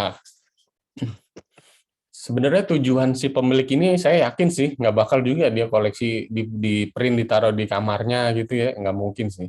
Jadi lebih kayak jual beli dia tuh. Jadi kita beli dengan harapan suatu saat nanti akan ada si pembeli selanjutnya. Gitu. Jadi akan ada orang yang rela lagi untuk membeli barang yang udah dia beli ya si foto ini. Nah terus gimana sih cara belinya nih saya contohin deh. Cara beli, cara bikinnya. Kalau teman-teman nanti ada berniat membuat suatu karya, tapi ini kalau Gozali ini kelihatan ya, fenomenanya itu karena aneh, bukan karena bagus mungkin ya, nggak bermaksud nih ya. Karena aneh, karena gini, yang lainnya itu jualannya kan gambar-gambar 3D atau gambar-gambar artistik gitu ya. Dan tiba-tiba ketemu muka si Mas Gozali ini kan aneh. Akhirnya lucu-lucuan, terus viral. Akhirnya orang-orang tuh pada beli. Kayak beli saham sih intinya. Beli saham, ntar ada lagi beli ketika harga udah naik kayak gitu. Nah ini contoh-contoh yang lain ya. Misalnya kayak gini. Space Drip, oh ini malah nggak jelas. Kita coba cari si Gundala deh. Gundala Putra Petir kan orang Indonesia nih. Nah, ini contohnya kayak gini, bikin bikin apa nih? Bikin karakter ya, karakter terus dijual. Kalau yang paling laku itu setahu saya model-model monyet gitu. Ini nih, ini mahal banget nih. Nih, coba loh. Monyet dijual, foto monyet kayak gini dijual dan lakunya laku banget. Ini harganya 2 ETH. Tahu 1 ETH berapa? 1 ETH itu kira-kira 40 jutaan. Jadi satu gambar si monyet monyet ngowoh pakai apa ini? Pakai topi ini harganya tuh 5.252 dolar. Bayangin. Dan ini transaksinya terus loh, mulai dari 10 bulan yang lalu harganya masih 0,8, sekarang udah jadi 2. Kalau kita lihat ya, dari 0,8 terus 1,99 jadi 8,9 sampai akhirnya, wah ini gede banget ini, 59 ETH. Dan sekarang ini terakhir di 2 ETH, berarti turun ya. Nah, kayak gini itu lebih tepatnya mungkin saya bisa bilang ini spekulan ya, spekulasi. Jadi kita beli harapannya ya ada yang beli lagi dengan harga yang lebih mahal. Tapi kalau nggak ada, ya harganya lebih murah gitu. Kita bisa rugi-rugi juga tetap gitu. Apalagi kalau nggak ada yang beli, ya ketahan akhirnya di sini gitu. Nah, setiap pembelian ini, si Mas Gozali yang tadi ya, itu kalau ada pembelian, kan udah pertama dia udah bikin, terus ada yang beli lagi. Terus ada yang beli lagi dari yang udah beli. Nah, itu si Mas Gozali itu tetap dapat royalti bahkan sampai seterusnya gitu. Setiap ada transaksi dari hasil yang udah dia jual, padahal udah bukan milik dia. Gitu. Oke. Sejauh ini ada yang mau nanya ini tentang NFT? Teman-teman?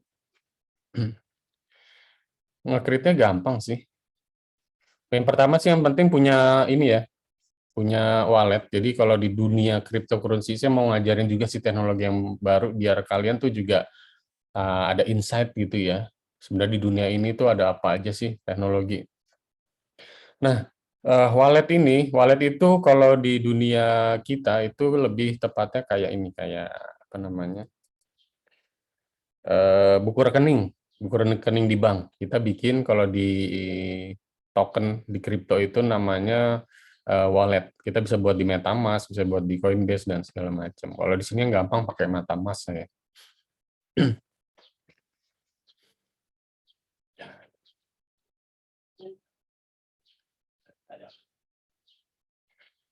Oke, saya coba ya.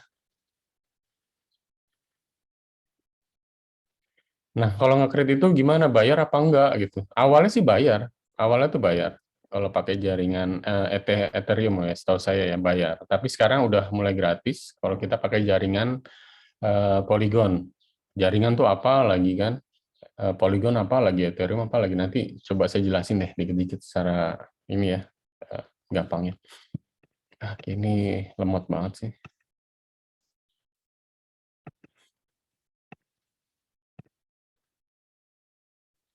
Login dulu deh.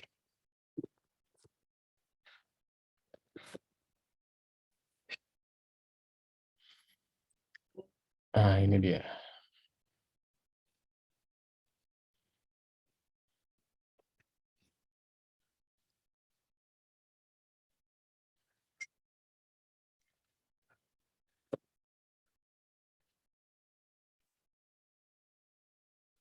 Dan nanti sampai jam 10 ya? Bener ya? Iya, Pak. Iya, Pak. Terus nanti kalau habis ini kalian kuliah apa nanti? Lanjut Nggak apa? ada kuliah lagi, Pak. Udah sehari sekali berarti?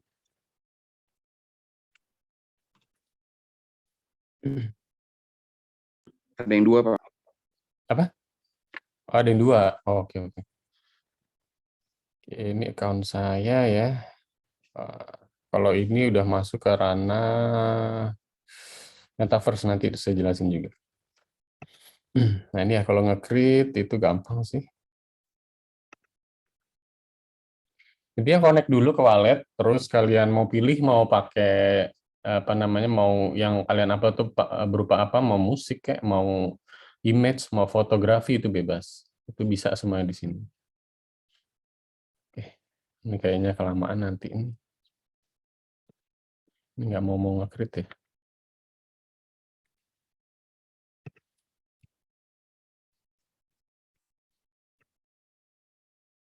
Oke, kita lanjut dulu aja deh.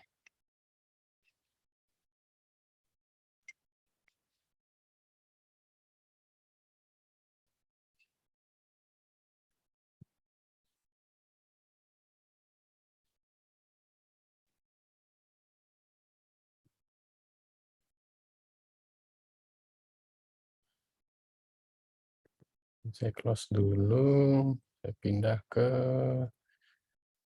kuliah kita lagi. Nah, si mas-mas ini lagi.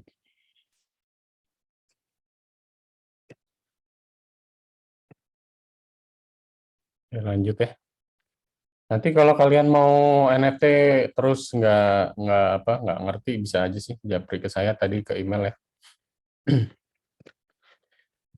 Nah, ini efeknya nih. Gozali viral karena foto selfie banyak didekati wanita setelah jadi miliarder. Dia pilih menghindar. Nah, kira-kira nih efek dari si NFT-nya ini eh, pengaruh ke orang-orang ya, etikanya ya. Jadi orang-orang jadi ngedeketin dia itu karena apa? Dia terkenal apa karena gantengnya apa karena uangnya kira-kira kalau udah kayak gini. Jelas lah ya. Mungkin orang-orang pada deketin ya karena dia mungkin udah mulai terkenal segala macam dan akhirnya dia sendiri jadi nggak nyaman gitu ya. Dan itu salah satu dari eh, imbas dari perkembangan teknologi. Jadi semakin dia terkenal, mungkin dia semakin nggak nyaman. Bisa jadi ya, ada orang seperti itu, semakin terkenal semakin nggak nyaman. Terus, nah ini, kalau ini metaverse. Kalau metaverse itu, lebih tepatnya metaverse itu kayak kita tuh punya, kalau yang kalian tahu tuh apa? Sebenarnya saya mau nanya dulu deh. Ada yang tahu nggak kira-kira metaverse? Sebelum saya jelasin. Dunia digital, Pak. Ya, benar. Dunia digital ya. Metaverse punya siapa? Ada yang tahu nggak? Facebook, Pak. Facebook. Ya, jadi gini, metaverse itu benar, Facebook punya metaverse, dan ternyata metaverse itu sebenarnya bukan produk dari satu perusahaan ya. Jadi beberapa perusahaan bisa nge-create metaverse sendiri. Bahkan di TTS pun kalau mau kita ya bisa bikin nih metaverse sendiri. Jadi mahasiswanya nanti bisa beli di situ tuh, bisa beli lahan lah, atau kita bisa bikin sesuatu yang sifatnya virtual gitu ya, pakai kacamata 3 dimensi itu tuh, virtual reality apa Oculus gitu. Nah, jadi saya tekankan lagi, metaverse itu bisa punya pemilik beberapa perusahaan. Nah, salah satu contohnya yang udah pernah saya coba, ini saya nyoba doang sih, saya nggak berniat investasi dalamnya, karena saya penasaran aja. Kayak apa sih sebenarnya metaverse itu ya? Nah, ada yang terkenal saat ini, namanya itu nextearth.io. Ini saya contohin ya. Jadi biar nggak bilang katanya-katanya gitu ya. Saya coba ini. Nah, NextEarth ini kalau kalian lihat di sini, misalkan saya login dulu deh.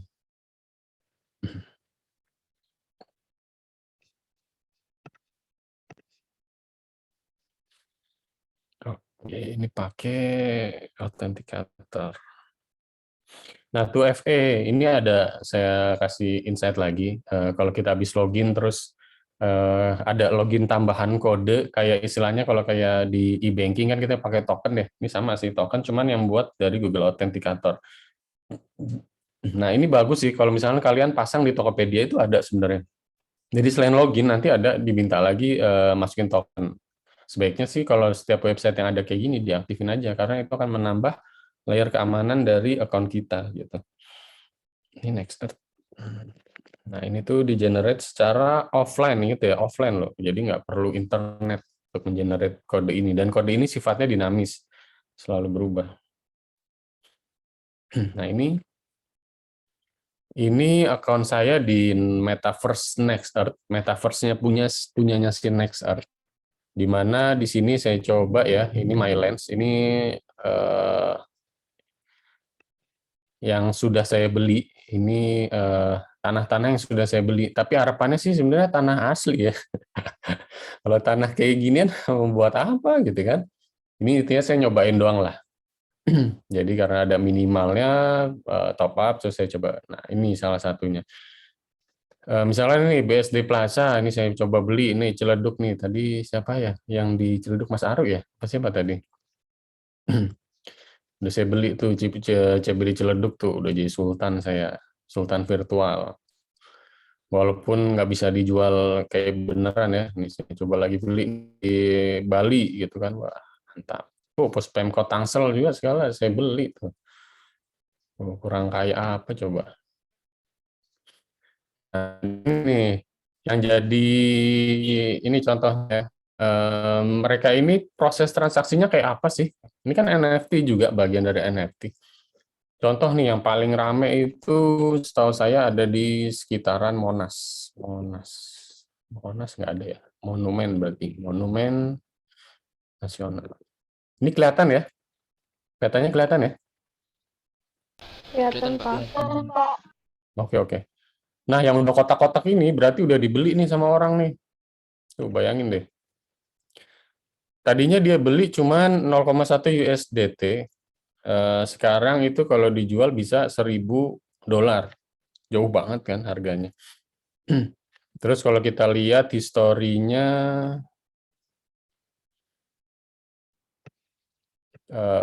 oke ini belum ada jual beli di sini, mungkin nggak terlalu pengen orang beli halamannya si Monas buat apa? Dia juga halaman Monas kan. Coba saya lihat di Monasnya deh. Monasnya ini dimilikin sekarang sama si Chonji. Harganya dia nawarin berapa? $43.528. Kalau dirupiahin banyak banget itu. Kita coba history. Oh, ternyata udah ada ini ya. Udah ada transaksi. 6 bulan itu 0,462, kemudian 3 bulan kemudian jadi 0,454. Masih dalam waktu 3 bulan naik lagi 2,27 Matic. Matic itu tadi ya, saya sempat nyebutin Ethereum kalau masih ingat. Mata uang kurensinya si OpenSea. Nah, kalau si NextEarth ini pakai mata uangnya itu Matic. Jadi tiap platform mata uang itu bisa beda-beda. Kalau di sini dia pakainya Matic. Kayak gitu. Ada yang tahu kemarin si artis kita ada yang ngeluarin mata uang tuh? Ada yang ikutin beritanya nggak? Mata uang kurensi. Anang ya Pak? Iya, benar siapa si Anang. Itu dia ngeluarin namanya apa ya? ASICS ya. Asik ya Pak. Benar ASICS. Dia ngeluarin ASICS ternyata masih ilegal karena emang belum terdaftar di Bapepti. Bapepti itu badan yang mengawasi masalah tentang salah satunya itu cryptocurrency. Hal-hal yang udah legal di Indonesia itu bisa dilihat di toko kripto ya. Toko kripto itu udah ada Bapepti, di situ juga ada mata uang currency yang bisa kalian lihat. Nah, ini contohnya ya. Sekarang udah berapa terakhir? Terakhir itu ada di 30.000 Matic. 30.000 Matic sekarang berapa duit ya? Coba saya cek deh. Kita bisa cek di Google udah bisa belum ya? Coba cek 30.000 Matic. Itu USD. Sekitar 42.300 ya. Udah mahal banget. Ini sebenarnya juga spekulan sih. Kalau saya baca komunitasnya, mereka berharap nanti si metaverse-nya Nextart ini salah satunya itu mau berharap dibeli lah sama perusahaan-perusahaan besar gitu, misalkan dari Facebook atau dari Microsoft kayak gitu-gitu ya. Cuman ya belum tahu sih kayak gitu, namanya juga spekulasi. Nah, bedanya kalau Nextart ini kan kita beli doang nih. Caranya misalnya kita mau beli di TTS dijual nggak? Udah ada yang beli loh. TTS Tangerang Selatan ada nggak? Belum ada ya. Di TTS itu dekat apa ya? BSD Plaza ya, dekat BSD Plaza. Apa dekatan WTS? Nah, susah ngeliatnya nih.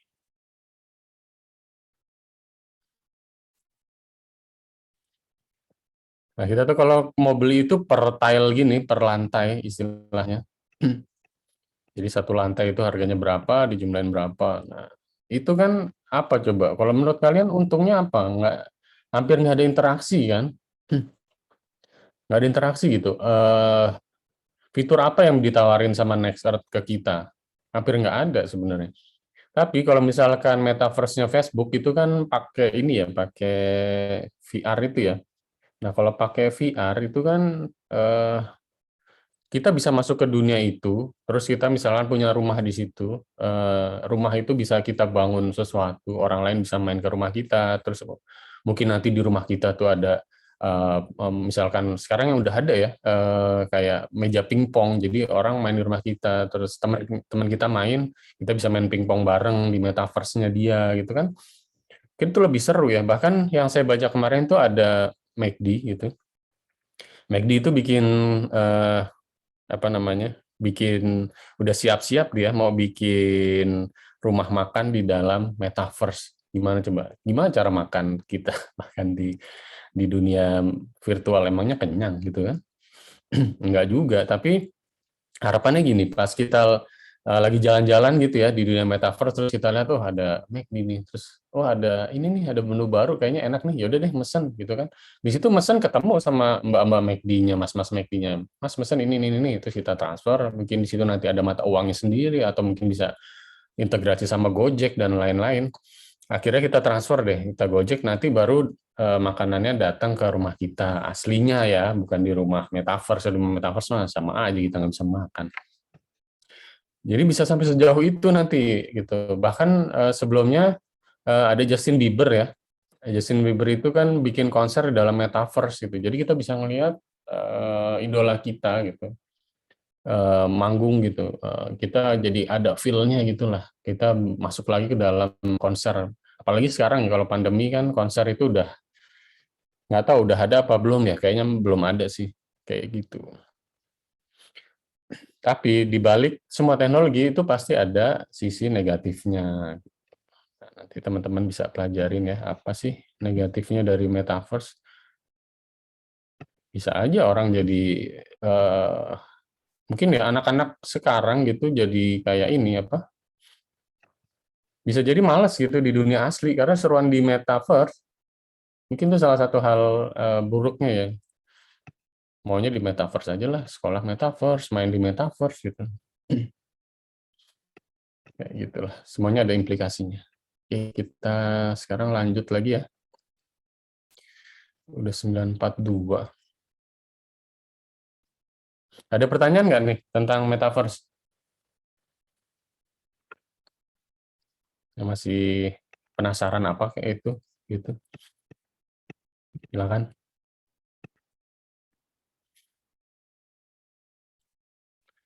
Aman ya?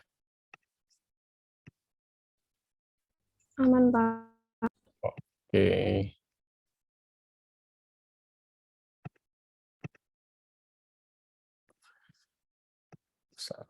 Nah, ini ya.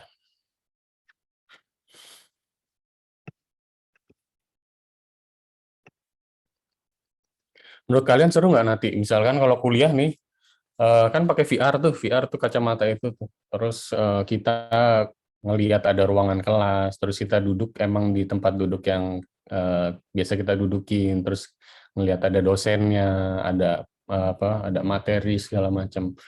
Menurut kalian seru nggak? Atau bisa seru ya? Dibanding Zoom gini ya? Dibanding Zoom mungkin feel-nya lebih kerasa gitu. Cuma nanti ibu kalian ngelihat kalian nih ngapain nih bocah pakai kacamata ngangguk-ngangguk iya gitu. Ya gitulah. Pasti kayaknya sih lebih seru ya. Tapi mungkin nggak bisa gantiin kita yang offline datang langsung gitu ya. Cuman mungkin ada aja anak yang emang daripada mungkin anak-anak yang introvert gitu ya. mungkin lebih suka gitulah apa enakan gini sih pakai virtual reality aja gitu, seru. Karena apa? Karena kalau nggak mandi juga nggak kelihatan gitu kan. Lumayan lah ya. Oke, kita lanjut. Nah, terus ada blockchain. Teknologi blockchain nih. Nah, teknologi blockchain ini sebenarnya si dua hal yang tadi, ini kita sampai di dikit lagi deh, 2 slide lagi. Blockchain NFT sama metaverse itu dua-duanya dibangun dari teknologi blockchain. Jadi di teknologi blockchain ini beda sama teknologi yang kita kenal pada umumnya ya. Teknologi yang kita umumnya kan gini, kita bikin aplikasi, terus kita punya server database. Aplikasi kita tembak ke database itu satu. Terus kalau misalkan ada user lain ya nanti masuk ke aplikasi itu baru bisa akses database-nya. Nah, kalau blockchain ini enggak. Blockchain itu sifatnya decentralized application ya, decentralized data. Semua data itu disebar ke beberapa server node-node gitu istilahnya. Disebar beberapa node dan sifatnya itu kalau jaringan blockchain kayak Bitcoin gitu ya contohnya. Blockchain itu bukan Bitcoin. Blockchain itu teknologi yang mendasari Bitcoin. Nah, kalau di blockchain itu kita bisa melihat transaksi secara apa namanya? Transaksi secara transparan dibanding kita tradisional ya. Misalnya nih saya tahu nomor rekeningnya siapa, Intan gitu. Saya tahu nomor rekening Intan di dunia asli gitu ya, di bank apa misalnya Mandiri gitu. Terus saya pengen tahu Intan tuh dapat duit dari siapa aja, terus dia transfer ke siapa aja, itu kan nggak bisa, karena emang private. Tapi kalau di blockchain, contohnya Bitcoin itu ya, itu kita bisa lihat si wallet ini itu udah dapat transferan dari siapa aja, kemudian keluar berapa aja, itu bisa. Nah, itulah sifatnya itu transparansi. Makanya teknologi blockchain ini sangat bagus untuk sistem informasi yang sifatnya memang butuh transparansi gitu ya. Itu sangat bagus. Contoh, misalkan donor darah. Donor darah itu harus transparan. Saya mau mendonorkan darah saya, itu nanti siapa yang dapat, terus PMI mana yang bakal mengolah darah saya, terus tanggalnya kapan, terus dilakukan penyimpanan kapan, terus keluarnya kapan. Nah, itu harus secara transparan. Saya maunya transparan karena kan saya berhak karena saya mendonorkan. Nah, itu bagus dengan cara blockchain ini gitu. Seperti itu. Nah, kalau jelasin teknisnya blockchain itu kayaknya ribet banget sih kalau dijelasin secara teknis ya. Intinya gini, blockchain itu kan ada 2 kata ya, block sama chain. Setiap data itu akan dibuat dalam satu blok. Nah, satu blok itu nanti akan ada minimal ada tiga field kalau yang udah pemrograman ya, database 3 field. Yang pertama itu field alamat sebelumnya, alamat blok sebelumnya, terus yang tengahnya itu adalah isi dari transaksinya. Terus selanjutnya adalah field alamat setelahnya. Jadi alamat setelahnya akan nempel dengan alamat sebelumnya, bloknya ya. Jadi akan membentuk suatu rantai, makanya namanya chain, blockchain. Dan ini jauh lebih aman, kenapa? Kalau di pemrograman yang sekarang itu kan metodenya itu CRUD ya, CRUD kan apa? CRUD, CRUD itu kan ini ya, create, read, update, delete ya. Kalau di blockchain itu nggak ada yang namanya delete, nggak ada yang namanya update.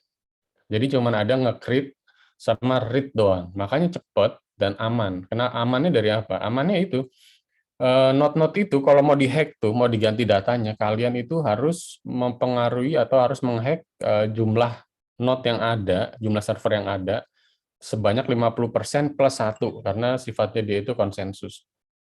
Kayak gitu.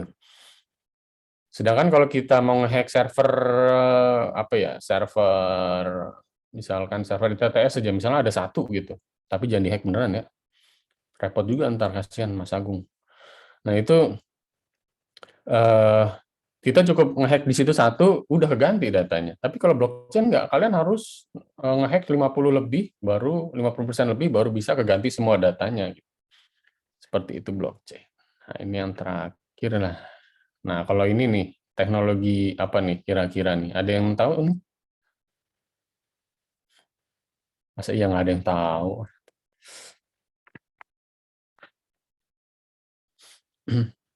Ya siapa yang tahu?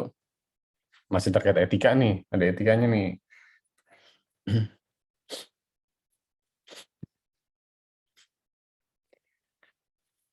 Yang cowok-cowok nih biasanya main kan nih? Main nggak?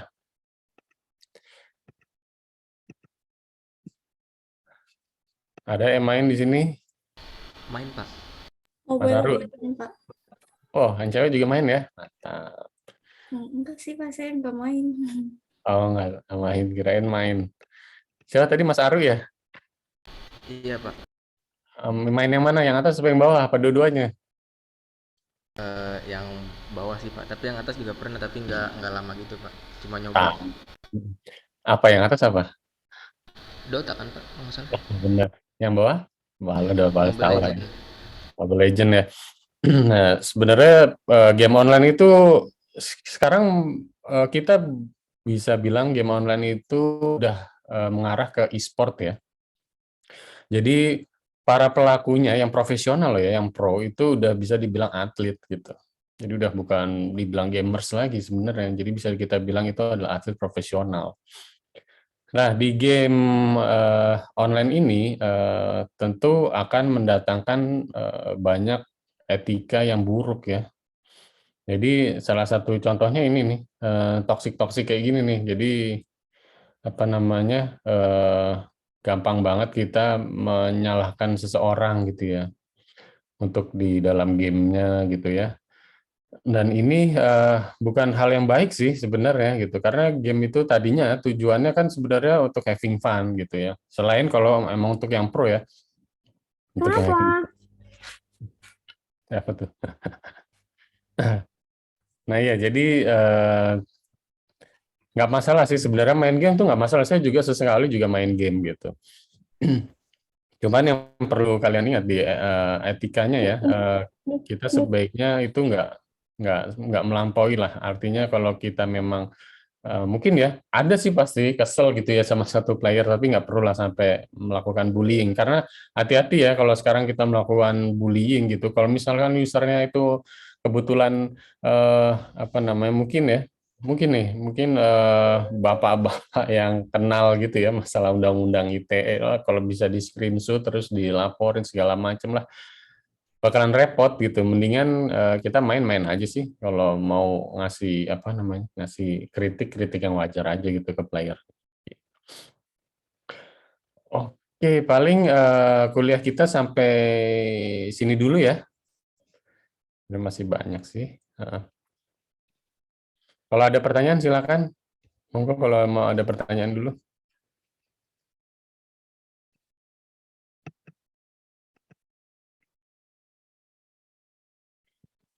Aman semuanya? Iya, Pak, alhamdulillah aman. Aman.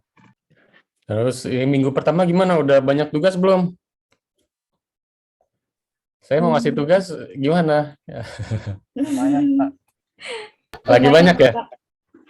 Lagi banyak tugas? Oh ya udah sih, nanti aja lah tugasnya lah ya. Sekarang Emang tugasnya pengen apa, Pak? tugasnya sih, oke saya cek dulu deh di sini ya. Ini, jadi neliti aja sih. Jadi kalian cari objek penelitian gitu ya, bebas ini. Ini pun nggak terbatas di sini. Misalkan kalian mau meneliti blockchain, marketplace gitu segala macam, nanti kalian tulis ininya apa aktivitasnya ya, kira-kira etika apa yang ada di dalamnya itu, tapi dilihat dari sudut pandang semua stakeholder-nya gitu. Misal nih dari TikTok kan ada siapa? Ada konten kreatornya ya. Terus ada si penontonnya, ada si pemiliknya. Nah, dari masing-masing itu kira-kira etika apa sih yang harusnya ada di situ dari masing-masing stakeholder, tapi juga kalau ada yang negatifnya itu gimana gitu. Ya, itu bisa kalian bahas. Gitu. Tapi ya disesuaikan aja sih. Masih belum terlalu urgent karena bahasan kita juga belum selesai nih, masih di tadi di sesi berapa ya? Tadi sesi game online ya. Tapi kalau mau kalian mau siap-siap dulu nggak apa-apa. Kan belum saya tugaskan, gitu aja sih. Yowis, ada pertanyaan? Udah ya? Oke, kalau gitu saya tutup aja. Terima kasih yang udah gabung di sini. Semoga pembelajaran kita pagi ini bisa menjadi pahala buat kita semua dan bisa memberi keberkahan buat kita semua. Kalau ada salah-salah, mohon maaf. Oke, saya tutup. Wassalamualaikum warahmatullahi wabarakatuh. Waalaikumsalam warahmatullahi wabarakatuh. Terima kasih, Pak. Ya, sama-sama. Terima kasih, Pak.